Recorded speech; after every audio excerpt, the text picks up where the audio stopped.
Yeah, let's see if that went through. I don't know. Oh, I see one live here. Are you seeing anything, Corey? Um, you probably hang on. I'm getting a little bit of problematic here. Computer. All right. Yes, I think we're live. Okay.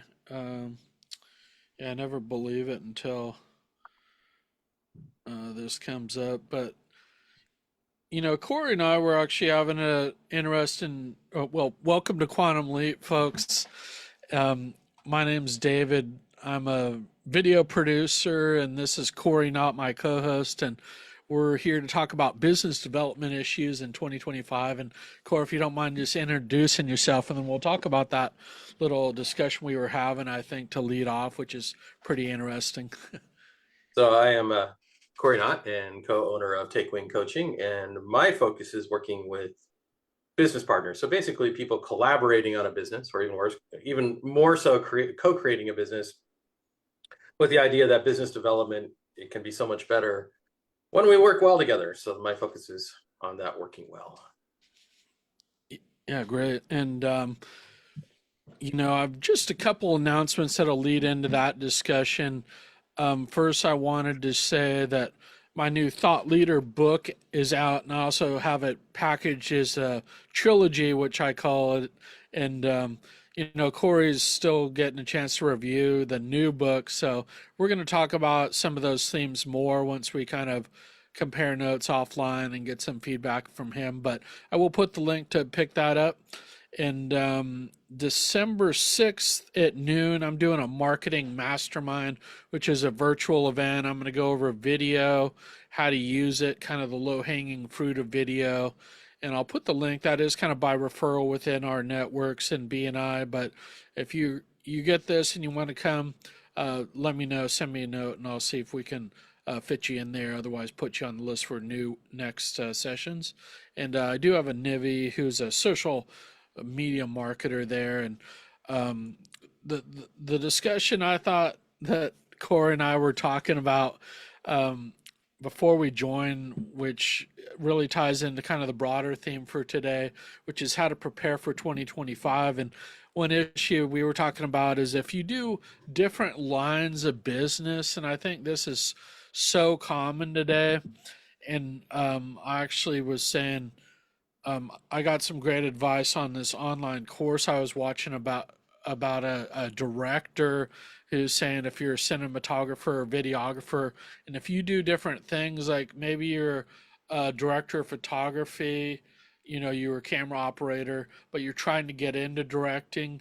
If you set up a site that kind of blurs all that and say like I do this, but I'm looking for that, that's no good. You actually want to look at go where that kind of market is. So only have a site on, DP, director of photography, or if you do video editing. And I know, Corey, you do software and you do partnerships and you actually do collaborative leadership coaching, as you were talking about. So we were kind of just kicking around ideas about that. And, I realized my website that I got to redo it too because I have the book stuff, but then I also am a video producer. So anyway, we're kind of going through some of these challenges for 2025, and I think the thing that changed my mind on this core was that people in today's market, people go so quick, and if they go there and it's not easily distinguishable about what you do, then that can be an issue. And people who know us, I don't think it's as big a deal. They may not even care if you have a website, but what you really want is your website to be get kind of forwarded around. So Well, but yeah, I think a website one shows your expertise, and it also is something to be found, depending on what you do, right? If I'm searching videographers in the area, that would, I'd want my name to come up if I were one. I think the challenge is if you do a whole bunch of different things, it's harder for SEO to find you, right? I mean, Google just says, hey, you do too much. I'm not putting you on the front page for all these things. And then, and also people don't read much, right? They land on your page, and if they don't kind of see themselves in the first few words that they read, it may not make sense. So it's a little bit of how do I create a bullseye that other people who don't quite fit that bullseye still feel like, they might be in the point somewhere, right? And because I mean, I've noticed even in the referrals that as I talk about, this very specific thing I'm doing, which I could get even more niched, um, people are still sending me referrals that are pretty well outside of exactly what I'm asking for. And because they're like, oh, well, you do coaching, so they need a coach. Oh, you work with people who aren't getting along, so you can help these people get along. And sometimes it's a good referral, sometimes not, but I have people who can handle most of that. So I think the great thing is that the tighter your bullseye, the more you can decide whether, all the other stuff that comes is a good fit for you. And but really the idea is in referral marketing, we have to help people do we have to do the thinking for the people we want to pay attention on our behalf, right? If we make it hard for them, they have to think about all the things we do. It just doesn't work.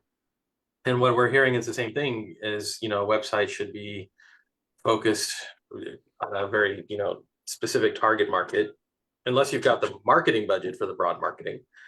And even LinkedIn, what I'm hearing, while it doesn't have to be quite as niche, should probably avoid having a lot of stuff that's unrelated to what you're doing now.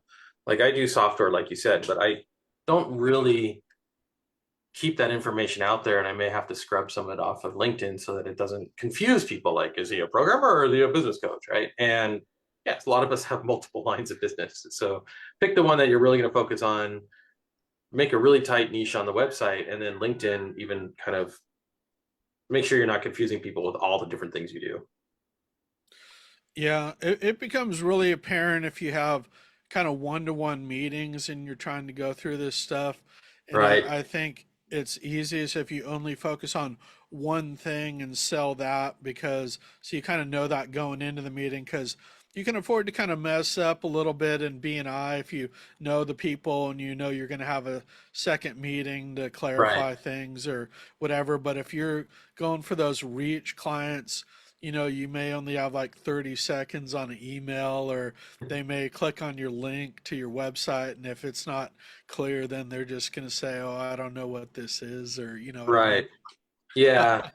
Yeah, I'm working on a website where it basically is targeted at couples, but I have articles, and as you scroll down a little bit, they get more and more broad. So it's sort of like, it can be, links that kind of I think would attract anyone without scaring off the couples, right? So as soon as they're in, I can spread the level a little more. And I think, ultimately if people know that I can work with people who are married running a business, I can probably work with just about anybody who's trying to do that. So I figure that's a good bullseye to aim for. And I suggest that for anyone else is like, what's that bullseye that other people would say, oh yeah, you can probably work with me too. Yeah, look at that guest we had a few weeks ago, Dr. Bornstein, where I love it when Right. people are doing all these different things, the teaching, the book writing, seminars on various topics, but you got to have a for this show. We try to have a little focus, and it's good to just do it as a series. So how to package yourself is really an important thing, and it Yeah. helps to have advice from other people. That's why I like kicking around these ideas with you, and we thought we'd kind of mention it a little behind the scenes on the air here. But I did want to get to just how to get ready for 2025. And Cory and I were actually going to set up a discussion that we're going to continue next month on some more business networking goals that we're going to kind of end with. But initially, I wanted to talk about kind of the broader picture of just our business goals. And, you know, one thing I've mentioned on the air before is this concept of having one big quarterly goal that is an important thing that's going to kind of move the needle on what you want to kind of work on. And a big thing I'm doing, for example, this quarter going into 2025 is, my marketing and my CRM, that customer relationship system, which has gotten a little rusty, because I was writing these books and marketing them, and that's a whole different discussion, kind of what got us into that thing. But really to dial in that marketing and that niche specific. But I was just curious if you have any kind of quarterly goal that you wanted to share, or if you had any other um, some some projects people might want to look at to really make a bigger impact in 2025 in terms of, hey, maybe you're starting a new business, maybe you want to increase revenue, so to speak. Yeah, I'm kind of still feel like I'm in the building phase. I was reading something by Seth Godin, which suggests that, sometimes you have to think about whether you're in a market that, is crowded and you have competitors. So the advantage to being in that is people pretty much know you have what they want. You just have to let them know who you are. And like he uses, it's like quinceanera, right? I mean, 15-year-old Mexican girls have these, parties. And so people who sell supplies for those parties can do very well because there's always a market for it. They just have to, stand out or, have their base. And the challenge for a lot of us who are in coaching or, trying to do specialized things is people don't necessarily know that they want what we have. We just know that they would benefit from it, which is a little bit like creating a new market. So I've started thinking like, okay, well, I am creating a little bit of a new market, and what do I need to focus on that? But it got me really thinking about how to differentiate um, the process, like what you have, right? Like if you were to do business development for people, you'd have a focus and you might have to create some market for that. Whereas for videography, people are looking for that. They're looking to create blogs and they're looking to create, video and podcasts and all that. So you just have to show that you can do it and help them with that. And they're sort of already a ready-made market. It doesn't necessarily mean it's easier. It's just how you present yourself. Yeah. Yeah, and what I kind of decided actually today and thinking this through, and we're going to talk more about it, is that I need to create a new site that's specific to video. My Right. site used to be that, but then it got more into marketing and these books, all the kind of what I call kind of stone soup that Right. goes into being successful. A lot of the things that you teach, and that's basically like business development and coaching, the themes on this show, and keep that on my David M. Kirsten site, and then I'm going to have a separate site on video production, and that'll be my two lines of business, so to speak. And Yeah. but Yeah. It's tough, isn't it? yeah, yeah. So it takes a while to get through some of these things to like get to that point. You got to mull it over because to do a new site that'll probably take that can take a little while to get all the content dialed in, and that niche specific, like you were saying, talking to your ideal client. um, Here, I wanted to switch gears a little bit and go, what are some things if people are just struggling out there in the business world, maybe it's a new business, how can they turn around their revenues? What are some ways to think about to, maybe increase your revenues by 20-30%, maybe even more there, and I just kind of a lead in, I have B&I is a big thing that we're going to talk about. I think if you're not in B&I, that's a huge thing that right off the bat could increase your revenues by 30% at least over the next year. All right. Well, I can answer that. I can't say I'm perfect at these things, but I do um, understand the effort and make the effort. There are a couple of ways to go about it if you want to increase your revenues. One, if you're struggling for money and you have low cash flow, um, marketing is going to be tough, right? I mean, you can just pour a lot into marketing and take whatever comes. So if you got to be a little more careful with your marketing dollars and you don't want to do the networking, then you have to be good at follow up, right? You collect, you carefully position where you're going to find your clients. You build your leads lists, and then you call them and you pursue them, and we know salespeople who do that, right? I mean, we know quite a number. People in life insurance, that's what they have to do. Financial products and things like that it is a calling game, and people who really struggle with business development, if they don't like doing that, um, they're going to continue to struggle. Even coaches, it's a sales game. And then the other side of it is you can go into doing the networking, right? This is where you can really stretch your marketing dollars. BNI is 75 marketing dollars a month.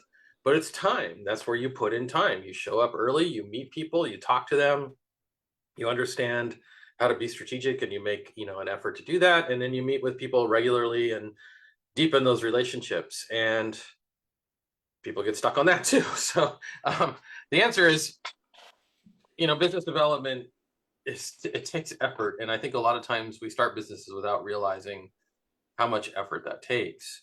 And, if you have the money, you hire people to do it. Doesn't mean they're going to do it well, though. So you need to be able to know how to stay on top of that.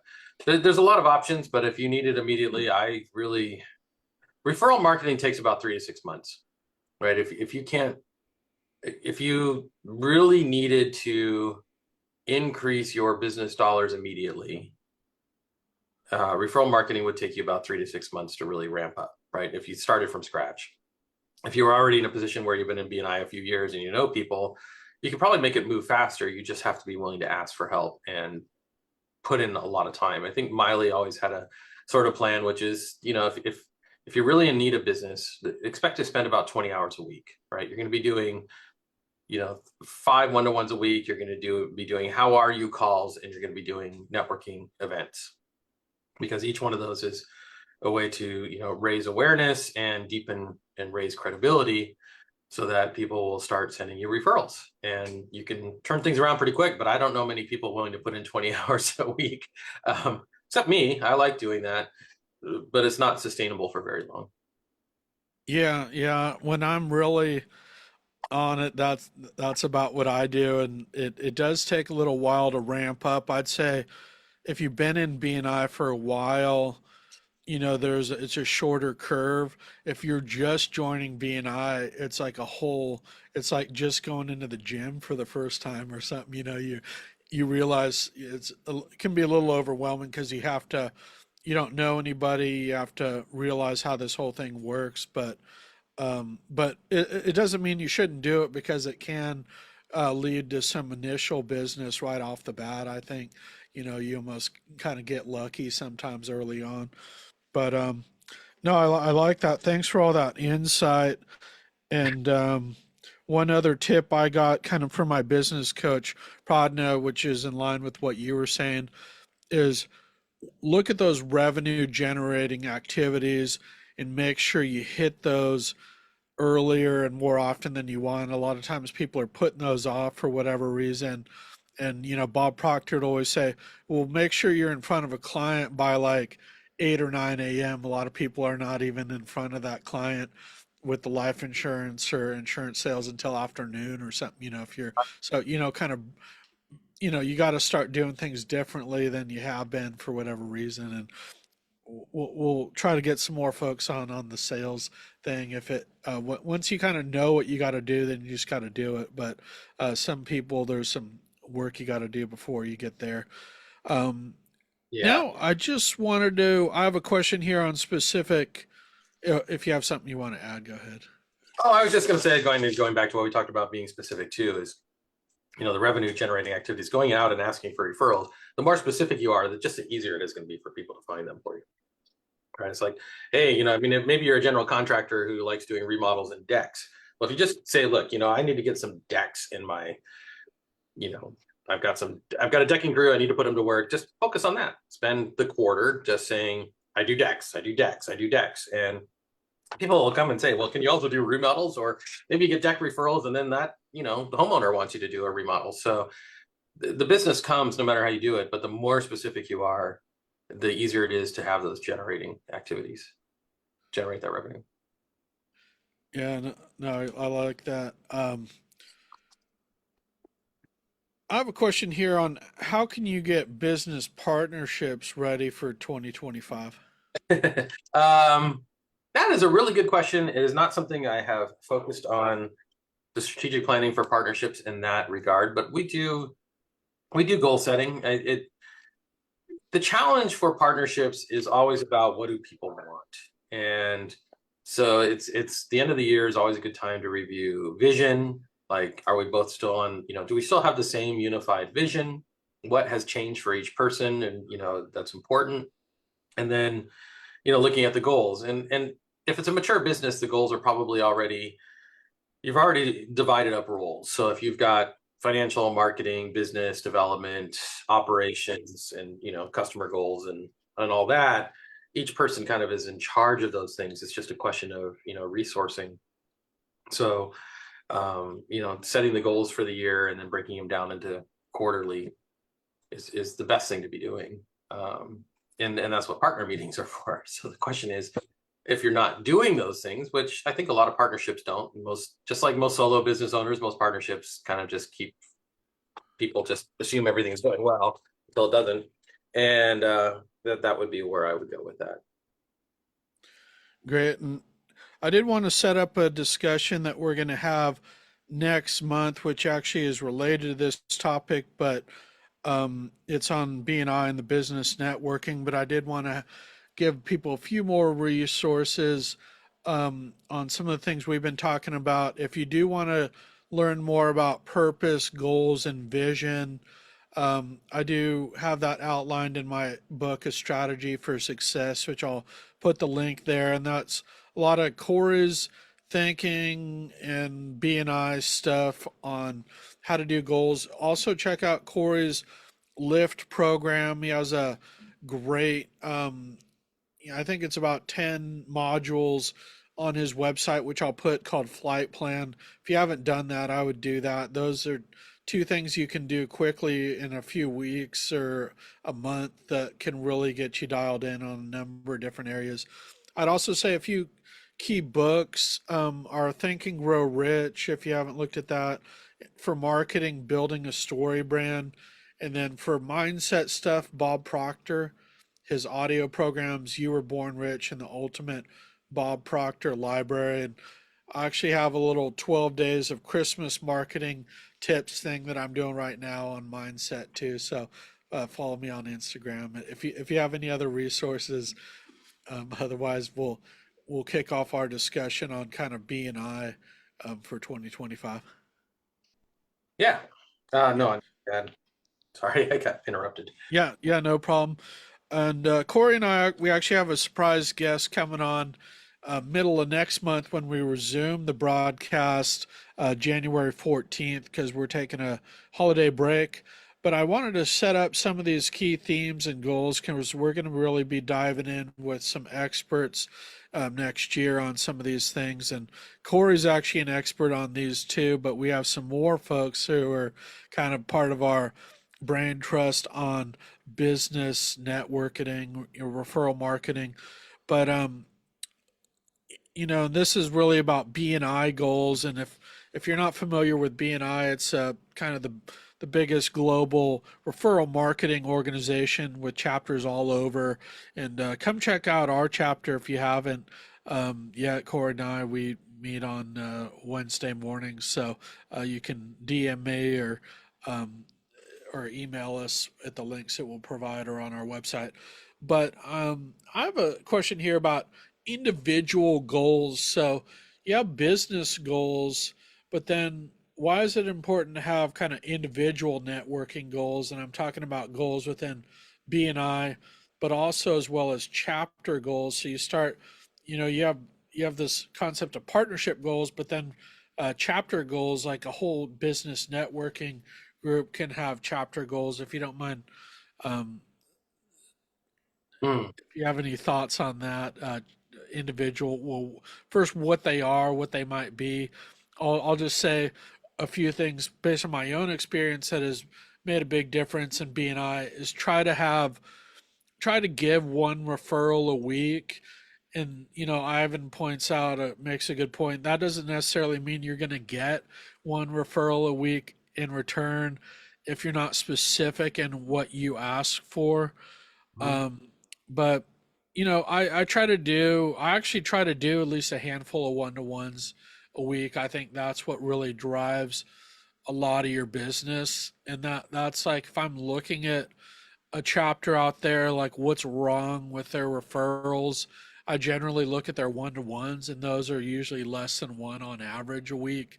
Right. So you just have to meet with more people. It's really a numbers game, I think, for getting clients, be it in BNI or outside of BNI. If you're not getting in front of maybe 5 to 10 people a week, you're leaving a lot of business on the table, in my opinion. Yeah, it's BNI, the power that BNI brings to you, and I also believe this is Provisors and other networking groups. Well, there aren't a whole lot of other really good networking groups in that regard. Is the one-to-ones, right? That is where everything happens in BNI. I don't. It's really quite rare for people who don't do one-to-ones to get a lot of business from BNI, because it's the goal of speaking about our business and talking about our business and meeting people every week. That creates the visibility. The credibility comes from the one-to-ones and getting to know people. And so having the goal of meeting with at least one person every week, and it could be in your chapter, it could be other chapters, and then re-meeting. And again, they don't always have to be hour-long meetings. As you establish a relationship with somebody, they can be check-ins, right? 15-30 minutes, like, what are you up to? What are you looking for this week? How can I help you? Do that for each side, and things move pretty quickly. And a little bit of the personal catch up too. So I think that a lot of people just don't know what to talk about. So I would say set a goal to have referral conversations 2 or 3 times a week. And if you're looking for that business development, and if you're kind of in things are maintaining, still keep the relationships, because without those, it's very hard to ramp back up. So that's a good goal. Chapter goals are really more for leadership to know, what do we need to do to, reach a goal, and it should reflect what most members want from the chapter. And sometimes it's lifting them up a little bit as well. So, it can, the challenge of chapter goals is people come and go, so that, the numbers can change, like when you say, well, we're going to be a $4 million chapter, but sometimes that big money comes because you have contractors and real estate agents who are very busy. And then other times maybe it's a lower amount, but what do you want for your members? Can also be a ways, like, we want every member to be in the green, I think is a good one, or every member to be yellow or green in their traffic light system. So that means everybody participating, because that creates the rising tide right there. Yeah, that's one thing I do love about BNI are those numbers, even though, it can be take a little getting used to log and all that stuff, but it can help assess individual, but also overall and health of the chapter. I'd say a couple specific things I've learned that have made a big difference too is one, becoming a director consultant, because that actually gives you access to another chapter that you're helping. So you have kind of more folks. It's almost like a second home chapter. So if you do want to look at being a director consultant, um, contact Cory or I.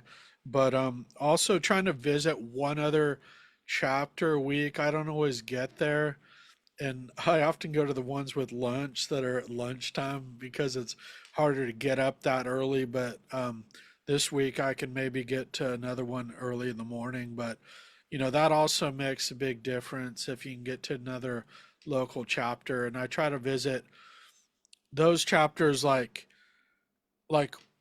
twice every like quarter or two. So you're kind of like have an ongoing relationship with those people in one form or another. Yeah.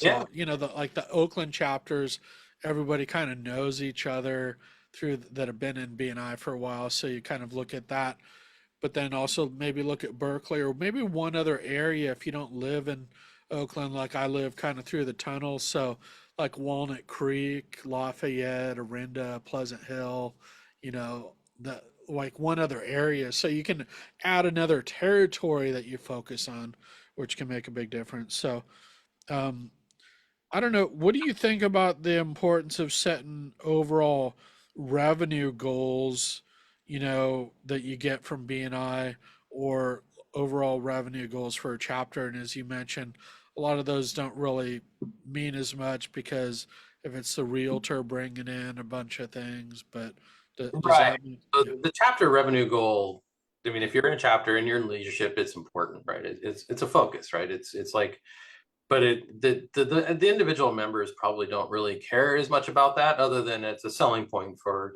people coming in, like, hey, this chapter is interested in bringing money in for everyone, right? It's not. I think that's really what the goals are about, is to achieve these goals we need to do certain things. And so the goals create the the actions, and it's good not to be, too ambitious. It's good to be a stretch, but not too ambitious, because if it's too ambitious, as you don't reach it, you start to give up. So it's okay to adjust the goals too. Like, hey, things, circumstances have changed within the chapter. We can adjust downward, but what makes sense and what's a stretch. Um, and there are certain things that happen, and like every September is when people start putting in a lot of numbers. So it's like you can usually expect to get 20% of your numbers just in September alone. Um, I think more importantly, actually, is for individuals to have a revenue goal from BNI, and there's a whole breakdown process for that. Because if I say, look, I want to earn $40,000 from BNI this year, and the average person spends $2,000 with me in a year, I need 20 referrals. And to get 20, well, I need 20 closed business referrals, right? So the question is how many of my referrals actually close? So then you start thinking, okay, what's my close rate? Most people do not know that. They don't track it. And if you don't know that and you don't track it, you might assume it's 100%. Most people will say, oh, it's like 50 or 70%. Typically in any industry, it's closer to about 5 to 10%. You're lucky. So you might think, okay, how many referrals do I need to get to make that number? So for me, or if I, if I have the 10% closing rate, I need 20 closed business, I need 200 referrals. It's like, wait, that's a lot. What can I do better? How can I make this work a little better? And achieve that goal. Like, you can raise your closing rate. You can be more specific so that people are giving you good referrals. There's so many different options, but it really gets you thinking about what you need to create to make that happen. And that's where you can start talking to your director and listening to podcasts, and working with your chapter to say, hey, I really need to increase and get better quality referrals. What can we do? Yeah. No, very good. You're a I director. do. Yeah. I and like I said, I know this is for people who are not in BNI, this isn't going to make any sense, but Well, a lot true. of our listeners are in BNI or maybe know what it is. And I just find learning this BNI kind of insider baseball can make a huge difference in your business. And it is a little bit more of a what a like a second or third order benefit. And I'll just say, like, if you use this information to help another chapter grow and those members succeed, that ends up helping you. It's good.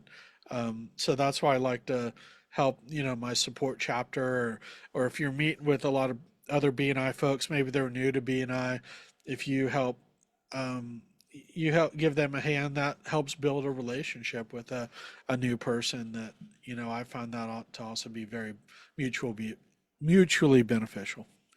Right. Right. Yeah. Yeah. It doesn't just apply to BNI. I mean, I would say the same thing to any Provisors member.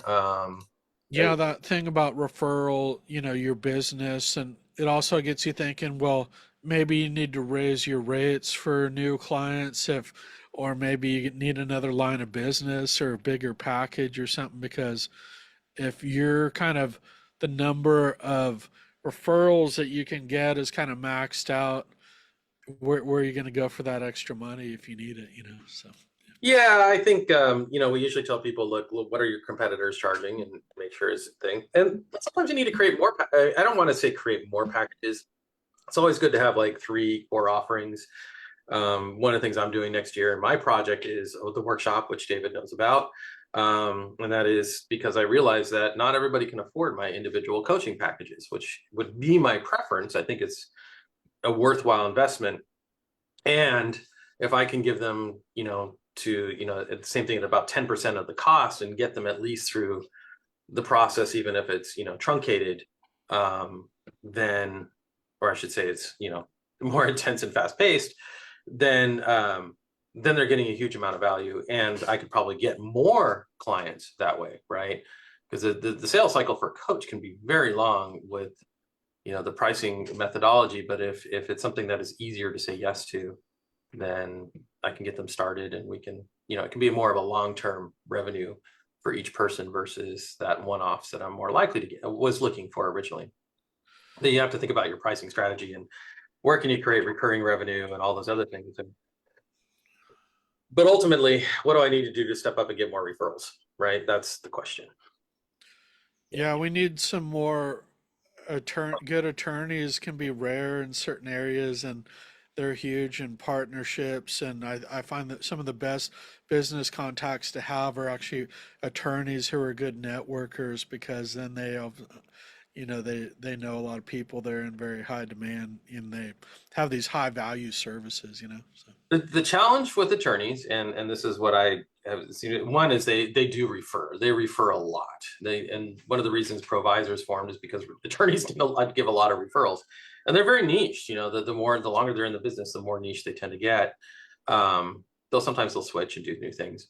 But I think the challenge with attorney referrals is, one, ensuring they understand what you do, because legal minds are actually very specific, right? They take things very literally. So if I say I'm a partnership coach, they think of partners like business, like in the terms of the general partnership, which is not what I mean. So I'm having to adjust my language. And this is important in referral marketing, is sometimes we need to think about our language. And the other side of it too is they do have a liability for making bad referrals. And so they do require high trust. Yeah. Yeah. Yeah, great. I know there's a lot of great chapters in San Francisco with a number of attorneys. So if you're looking for Yeah, attorneys, no, I think attorneys are great. Again, trust and making sure they understand you, because they're good at yeah, legal, right? yeah, you can't just visit one time and yeah. Well, great. Well, we got to wrap up here. Thanks for that discussion. I called it kind of a hodgepodge as we were Yeah, setting it up, but I did want to get to some of those important topics. I will put a few of the links to my books in the chat or in the comments, and then we'll look forward to January 14th, where we'll regroup for our first session next year and revisit some of these topics. So thanks yeah, for joining me today, Cory, and we'll sure, leave it there for today. cool. Yeah. Bye, everyone. Thanks for listening.